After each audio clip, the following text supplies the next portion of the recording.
Security forces کا کرم میں خفیہ اطلاعات پر انٹیلیجنس بیسڈ آپریشن، بھارتی اسپانسرڈ خوارج جہنم واصل، فائرنگ کے تبادلے میں کیپٹن نعمان سلیم سمیت 6 جوان شہید۔ آئی ایس پی آر کے مطابق شہداء میں حوالدار امجد علی، نائک وقاص احمد، سپاہی اعجاز علی شامل۔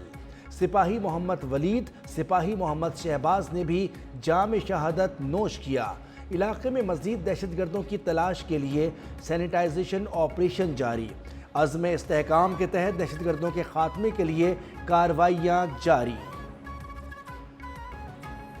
فورسز دہشت گردوں کے مکمل خاتمے کے لیے پرعزم، صدر اور وزیر اعظم داخلہ کی کامیاب کارروائی پر فورسز کی ستائش، شہید جوانوں کو خراج عقیدت۔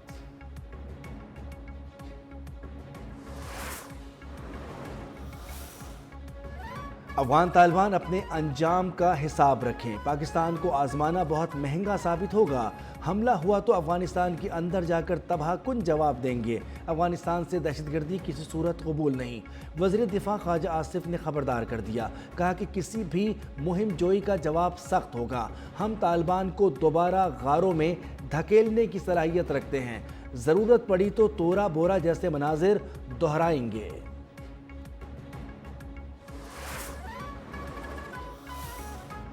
استنبول میں مذاکرات بے نتیجہ ختم، طالبان نے ٹھوس اور ناقابل تردید شواہد کے باوجود سرحد پار دہشت گردی روکنے کی کوئی ضمانت نہیں دی۔ پاکستان کا دہشت گردوں کے خلاف کارروائی کا اعلان۔ وزیر اطلاعات عطا تارڑ نے کہا کہ مذاکرات میں قابل عمل حل نہیں نکالا جا سکا، پاکستان دہشت گردوں اور ان کے حامیوں کے خلاف کارروائیاں جاری رکھے گا۔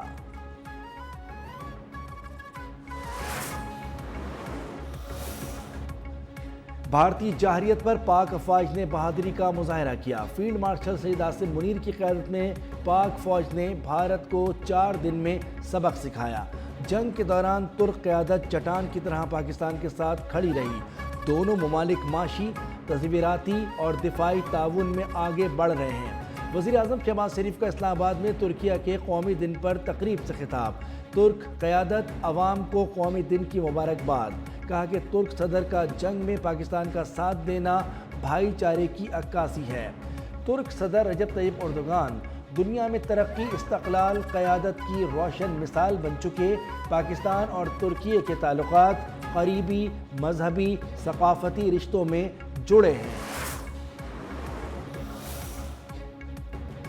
امریکی صدر ڈونلڈ ٹرمپ نے مودی کے زخم تازہ کر دیے، جاپان میں دوسری بار پاک بھارت جنگ کا تذکرہ، کہا کہ پاکستان اور بھارت آپس میں لڑائی پر اتر آئے تھے، جنگ میں 7 نئے اور خوبصورت طیارے مار گرائے گئے، یہ بہت بڑی بات تھی کیونکہ یہ دونوں ایٹمی طاقتیں ہیں، دونوں ملکوں سے کہا جنگ کی تو تجارت نہیں کریں گے، 24 گھنٹے کے اندر معاملہ ختم ہو گیا، جو حیران کن تھا۔ وزیر اعظم شہباز شریف اور فیلڈ مارشل کی ایک بار پھر تعریف، بولے وزیر اعظم اور فیلڈ مارشل شاندار شخصیات ہیں، فیلڈ مارشل عظیم سپاہ سالار اور فائٹر ہیں۔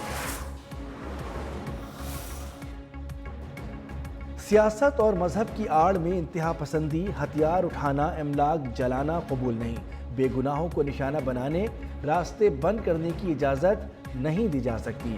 وزیر اعلیٰ پنجاب مریم نواز کا 2 ٹوک اعلان، کہا کہ جب سیاسی جماعت ہتھیار اٹھاتی ہے تو سیاسی جماعت نہیں رہتی، ماضی میں کچھ جماعتیں دوسروں کو نیچا دکھانے کے لیے میدان میں لائی گئیں، پی ٹی آئی نے ریاست کے خلاف اسلحہ اٹھایا تو اس کے خلاف کارروائی شروع ہوئی، معاشرے کی بہتری کے لیے علماء کرام کا کردار انتہائی اہم ہے۔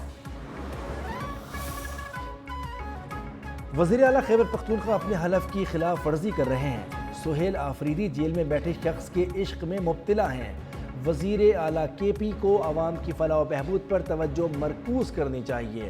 وزیر مملکت برائے قانون و انصاف بیرسٹر عقیل ملک نے کہا کہ سہیل آفریدی صرف بانی پی ٹی آئی کا قانون مانتے ہیں، بانی پی ٹی آئی عدالتوں کے فیصلوں کی وجہ سے جیل میں قید ہیں، بانی پی ٹی آئی کی کئی مقدمات میں مجرم اور سزا یافتہ ہیں۔ اور پاک بحریہ قومی خود مختاری کے تحفظ کے لیے پرعزم، پاکستان نیوی ہر قسم کے روایتی غیر روایتی چیلنجز سے نمٹنے کے لیے ہمہ وقت تیار ہے۔